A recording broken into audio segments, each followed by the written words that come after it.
ભરૂચ નગરપાલિકા દ્વારા દર ચોમાસા પૂર્વે શહેરની 27 જેટલી કાંસની સફાઈ પાછળ અંદાજે 50 લાખ રૂપિયાનો માતબર ખર્ચ કરાયો. છતાં તદ્દન વેઠ ઉતારીને માત્ર ફોટા પાડીને એજન્સીઓના બિલ પાસ કરાવી લેવાનું એક મોટું કૌભાંડ અહીં ચાલી રહ્યું હોવાના ગંભીર આક્ષેપો વિપક્ષ કરી રહ્યું છે. ભરૂચ પાલિકા દીવામાં ડૂબેલી હોવા છતાં દર વર્ષની જેમ આ વર્ષે પણ કાંસ સફાઈના નામે માત્ર પોકલેન અને જેસીબી મશીનો ઉતારી દેખાડો કરવામાં આવી રહ્યો છે.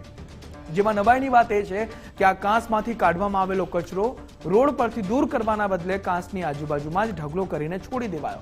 હવામાન વિભાગ દ્વારા આગામી 48 કલાકમાં ભારે વરસાદની આગાહી કરવામાં આવી છે, ત્યારે આ જ કચરો ફરીથી વરસાદી પાણી સાથે તણાઈને કાંસમાં જશે.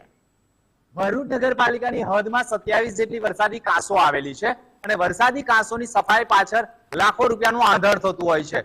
લાખો રૂપિયાના આંધણ પાછળ પણ સફાઈ જે પ્રમાણે થવી જોઈએ તે થતી નથી. ભરૂચની વાત કરવામાં આવે, દર ચોમાસામાં સામાન્ય વરસાદમાં પાણી ભરાવાનું કારણ શું તે પ્રશ્ન ઉભો થયો છે. આ ભરૂચ નગરપાલિકાના વોર્ડ નંબર 6 ની સ્થિતિ છે. વોર્ડ નંબર 6 માં નગરપાલિકાના પૂર્વ પ્રમુખનો વોર્ડ છે. વરસાદી કાંસ છે અને વરસાદી કાંસ એટલે કે એટલા માટે કે હવે ગણતરીના કલાકો છે વરસાદીના આગમનને લઈ. આ વરસાદી કાંસની સફાઈ કરવામાં આવી હતી. તેની સાઈડ ઉપર તમે જોઈ રહ્યા છો જે સંપૂર્ણ કચરો છે કાંસમાંથી કાઢેલો તેને ત્યાં જ રહેવા દેવામાં આવ્યો છે અને સુકાઈ પણ રહ્યો છે. હવે જો વરસાદ વરસે તો એ જ કચરો પાછો વરસાદી કાંસમાં આવશે અને આ વરસાદી કાંસ જામ થવાના કારણે ભરૂચના અનેક વિસ્તારોમાં, નીચાણવાળા વિસ્તારોમાં વરસાદી પાણીનો ભરાવો સર્જાઈ શકે છે અને નગરપાલિકા જે દર ચોમાસાની સિઝનમાં ચોમાસા પૂર્વે જે 50 લાખ રૂપિયાનું આંધણ કરે છે તે કાયમ માટે પાણીમાં જતા હોય તેવું માનવામાં આવી રહ્યું છે. વરસાદી કાંસ એટલે કે વરસાદી કાંસની જે સફાઈ થવી જોઈએ તે ન થતી હોય અને સીધા રૂપિયા ચૂકવી દેવાતા હોય તેવા પણ અહેવાલો મળી રહ્યા છે. 50 લાખ રૂપિયાના આંધણ થવા છતાં પણ પ્રથમ વરસાદમાં પણ હાલમાં જ 15 દિવસ પહેલા જે કમોસમી વરસાદ પડ્યો તેમાં પણ અનેક વિસ્તારોમાં વરસાદી પાણી ભરાયા હતા. પરંતુ નગરપાલિકા દ્વારા જે કાંસ સફાઈ થતી હોય છે તેમાં વેઠ ઉતારવામાં આવતી હોય છે અને સીધા રૂપિયા ચૂકવવામાં આવતા હોય છે તેવા દ્રશ્યો અહીંયા જોવા મળ્યા છે.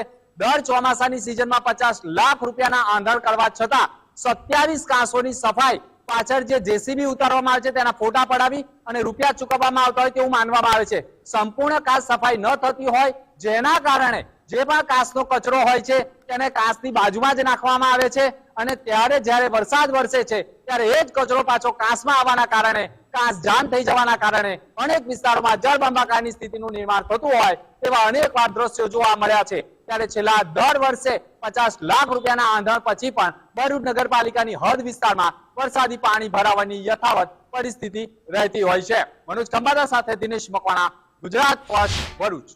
પ્રી મોન્સૂનની કામગીરી હેઠળ દરેક વોર્ડમાં કાંસની સાફ સફાઈની કામગીરી દરેક વિસ્તારમાં થઈ ચૂકી છે.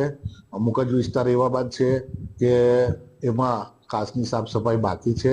એમાં અમુક વહીવટી તંત્ર અને બધા સાથે મળીને જ કામ કરી રહ્યા છે અને અમુક એવા મુશ્કેલીના જે જગ્યાઓ છે ત્યાં મશીનો અને ત્યાં પહોંચી ના શકાય એવી જ જગ્યા ખાલી બાકી છે. તો આવનારા સમયમાં આ પણ જગ્યાઓ કાંસની સુંદર સાફ સફાઈ થશે.